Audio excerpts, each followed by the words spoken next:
Welcome to Wealth Wisdom. If you have ambitions to achieve financial success, please leave yes in the comment, and we are here to help you obtain insight and build wealth. The book we are going to share today is Just Keep Buying by Nick Maggiulli. The first rule of saving? Save more when you're earning more. We're going to be talking about money in this chapter. But our journey doesn't start on Wall Street or the trading floors of London and Frankfurt. Our first stop is southern Alaska.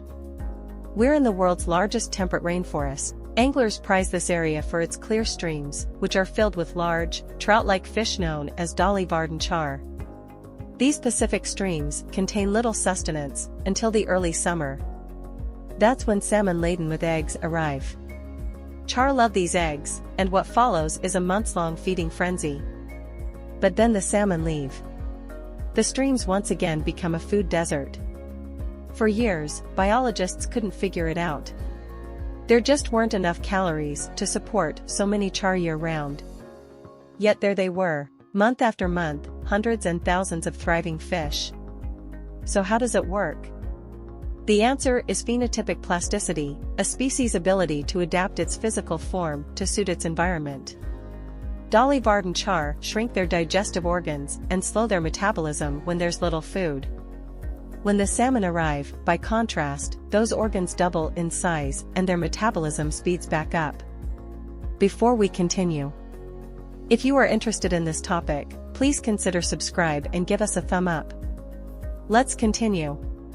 1. So what's that got to do with finance? Quite a lot, actually. Adapting your behavior to your environment also holds the key to saving. Let's break that down. Google the question, how much should I save, and you'll get 150,000 hits with very precise answers. You should save 20% of your income, one self-proclaimed expert claims. No, another says, you should have 3 times your income saved by the age of 40. All of those answers share an assumption that everyone has the same ability to save. That's just not true, though. As economists point out, the biggest determinant of savings is income. In the United States, folks in the bottom 20% of earners typically save just 1% of what they earn. For the top 20%, that rises to 25%. The idea that everyone should save X amount flies in the face of empirical evidence, which shows that not everyone can. And the thing is, lots of people move up and down those income brackets. Life, after all, isn't static. Often, you'll earn less when you're young and more when you're older. But high earners also quit the rat race to take on more fulfilling work in less well-paid industries. Some jobs force you to live in expensive cities, others don't. Then there are life's highs and lows and their financial consequences, marriages and divorces, children, promotions and layoffs, leaking roofs and Christmas bonuses. To find a single, neat rule that covers so much messy reality is a fool's errand.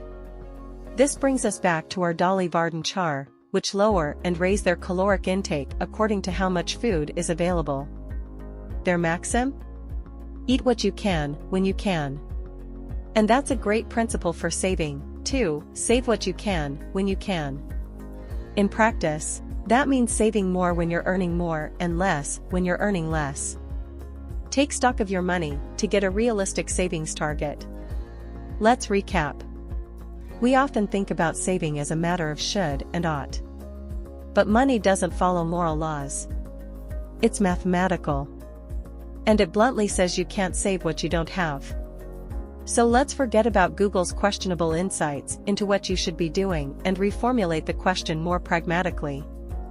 Where are you financially? What can you save, right now? To find out, you'll need to open the books and take a closer look at your money. Accounting is a famously double-sided thing. One column records money in. The other records money out.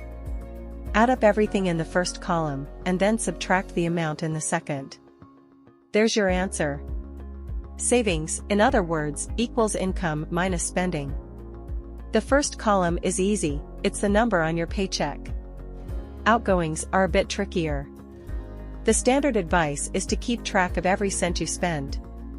If you've tried and failed to do that, you're in good company. Even the author can't do it. Fixed expenses, like rent or mortgage payments and monthly utility bills, are easy, they don't change much. But keeping track of fluctuating expenses is harder. So here's how to simplify things: determine your fixed costs, and estimate the rest. Take groceries. You know how often you go shopping and how much you usually spend, so average it out. Say you do a weekly grocery run that usually comes in at around $100. Some weeks, it's closer to $90. Other weeks, you may need to replace something relatively expensive, like a bottle of nice olive oil. Then it's nearer to $110. All in all, though, you're spending about $400 a month. Now apply that to all your expenses. What, on average, do you spend on going out? On coffee before work? On drinks after work? On fuel or train tickets? On books or movies or your hobby? Once it's down on paper, complete the equation. Say you're taking home $4,000 after taxes and spend $3,000 on bills and variable expenses. That leaves $1,000. That's how much you can save. Is the number you're left with enough, though? Again, it depends. The general rule of thumb is that you'll need 25 times your annual expenditure to retire, which is what most of your savings are for. But how that looks in practice comes down to lifestyle. If you're used to regular foreign travel and a busy social life in an affluent area with high prices, you probably won't want to give those things up. That means you'll need more than someone who doesn't do or have those things. But let's say it's not enough, what then? There are two answers. The first, which happens to be the right one, is the blunt mathematical answer: you need to grow your income to earn more. That's a painful realization, which is probably why so much mainstream financial advice focuses on the second answer, getting your quality of life to save more right now. But that's a recipe for misery. Want to grow your income? Just keep investing. The reason you can't save yourself rich is simple: you run out of things to cut back on fairly quickly.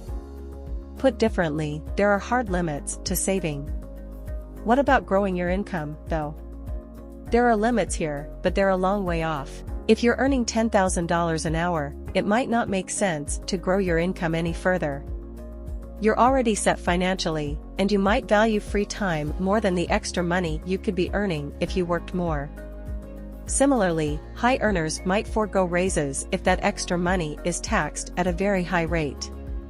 In most cases, and for most people, though, growing your income is the way to go. The question is how? The author's answer is in the book's title. But before we get to that, let's talk horses. More specifically, racing horses. One of the horse racing world's greatest stars is a man called Jeff Sater. For years, Sater looked at all sorts of criteria before buying horses. He'd check their pedigree and measure their nostril size, or the weight of their excrement, or the density of their muscle fiber. But nothing correlated with racing performance. So Sater tried something different. He measured the horse's heart size, specifically, the size of their left ventricles. Bingo! Finally, he'd found a reliable predictor of a racing success. He bought more horses with larger left ventricles and won more races. Sometimes a single piece of accurate information can help us understand a complex system, like the relationship between a horse's biology and its ability to win races. Or the best way to grow your income in volatile financial markets. Here's how Warren Buffett summarizes that single piece of information: most stock markets go up most of the time. He has a point. During the 20th century, the United States went through 2 world wars, the Depression, a dozen recessions, an oil shock, and a flu epidemic. But the Dow Jones, a measurement of the value of stocks, rose by 160,000%. That's after inflation, by the way. So what's the takeaway? Here's the author's view: the only investment advice worth following is to just keep buying stocks. Averaged out over decades, it's much harder to lose than it is to win. Even famously sluggish markets, like the Japanese stock market, reward this philosophy. Japanese stocks hit their peak in '89 and still haven't recovered that level. If you'd made a one-off investment of $1,000 back then, you'd have $690 today. But if you'd invested $1,000 every year between 1989 and 2022, your $33,000 investment would have grown to $59,000. That's not a great return, but it's more than you'd have if you'd let inflation eat away at your cash savings. Of course, you don't have to wedge yourself to a single market. As we said, most markets go up.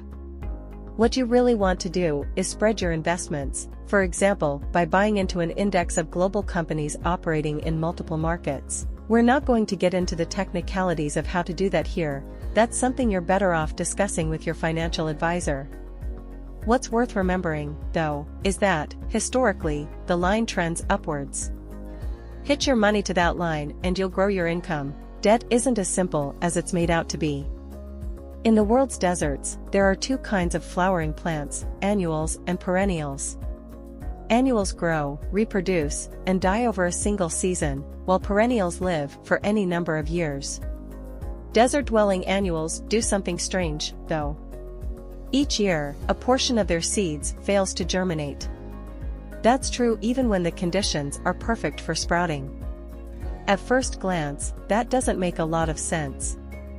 This is a harsh environment in which the survival of a species is anything but a given. After all, why would a plant pass up an opportunity to reproduce?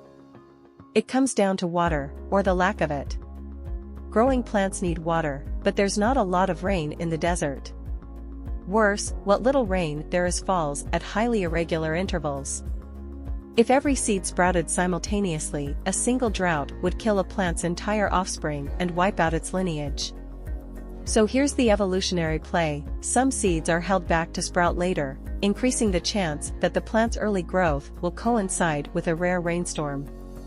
In finance, there's a name for this kind of strategy, the kind that's designed to prevent catastrophic wipeouts in case the future turns out badly. It's called bet hedging. Often, it involves a trade-off. For our annuals, keeping seeds back means giving up territory to competitors. But foregoing the short-term reward of territorial expansion isn't as valuable as the long-term reward of reproduction. Like those Alaska char we encountered earlier, the desert plants can teach us something valuable about money. Their lesson for us isn't about saving, however, it's about debt. Common sense says that debt is bad. Period.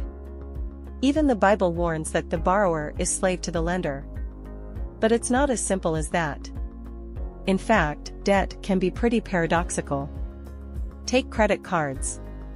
We all know that credit card interest rates are extortionate. That once you start digging with that shovel, it's easy to end up in a hole that's hard to get out of. That's not necessarily wrong, but it's not the full picture, either. It's fascinating, credit cards can actually help low-income earners.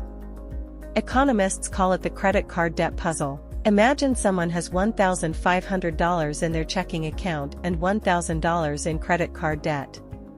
The best play is to pay off the debt and make do with $500, right? Let's return to our annuals.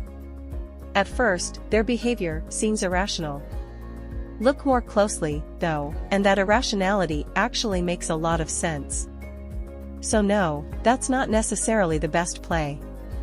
When you don't have a lot of money, the future looks pretty daunting. One drought, one spot of bad luck, and you'll be wiped out financially.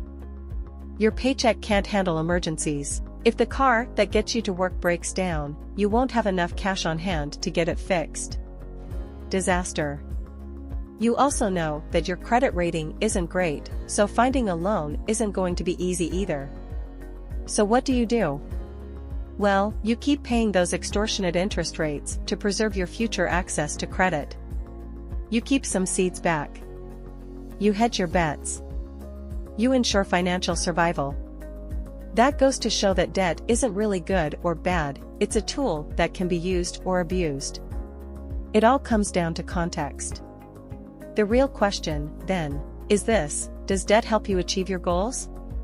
You can't save all your money, so learn to enjoy spending it. The cool, calculating rational agents of economics textbooks are a myth. Real humans are messy, impulsive, more likely to follow the crowd, or the hidden logic of the subconscious, than reason. That means we can't really talk about money in the abstract. We also have to look at its psychological impact. At how it makes us feel. Which, often enough, is miserable. Take it from the American Psychological Association, which since 2007 has run an annual survey that identifies the main stressors in Americans' lives. The topic that tops the list each year? Money. A 2018 study by Northwestern Mutual, meanwhile, found that half of all Americans experience high levels of anxiety around savings. And that anxiety appears to affect everyone, regardless of income. Another survey found that 20% of investors worth between $5 and $25 million were also worried about not saving enough. What explains this epidemic of stress around savings? In a word, guilt. We're bombarded with financial advice that makes us second-guess ourselves. Buying a daily coffee? Crazy, you're literally peeing hundreds of thousands of dollars down the drain. New sneakers? Not if you want to get on the property ladder. Organic peanut butter? If you wanted to retire, you'd buy regular. The underlying message couldn't have been better designed to trigger guilt. Every cent you spend, it says, could have been saved, and if you actually took responsibility, that's exactly what you do. But you can't save every cent, and trying only makes us sick. When researchers at the Brookings Institute looked at Gallup survey data on savings and mental health, for example, they found that stress around not saving enough outweighs the positive effects of saving. Their conclusion: saving is only beneficial if you can do it in a stress-free way. Saving, in short, is important, but so is quality of life. So how can you strike the right balance? How do you take care of your finances while preserving your health? Here's the author's take: focus on purchases that maximize long-term fulfillment. A good place to start thinking about fulfillment is the American author Daniel Pink's book Drive, which looks at human motivation. Pink argues that there are three things which fulfill us: autonomy, mastery, and purpose. In other words, being self-directed, improving our skills, and being part of something bigger than ourselves. Those are great filters to apply to spending decisions. Take that bugbear of so many financial experts, that latte you pick up from the coffee shop before work. It looks like a frivolous purchase, but maybe that latte allows you to perform at your best at work. In that case, it's enhancing your occupational mastery. That's a deeply fulfilling long-term project, which means it's money well spent. Other frivolous-looking purchases might, on closer inspection, turn out to contribute to your sense of autonomy or purpose. In the end, money is a tool. It's what allows you to create a life you want to live. What's really difficult, then, isn't spending it, it's figuring out what you want in life.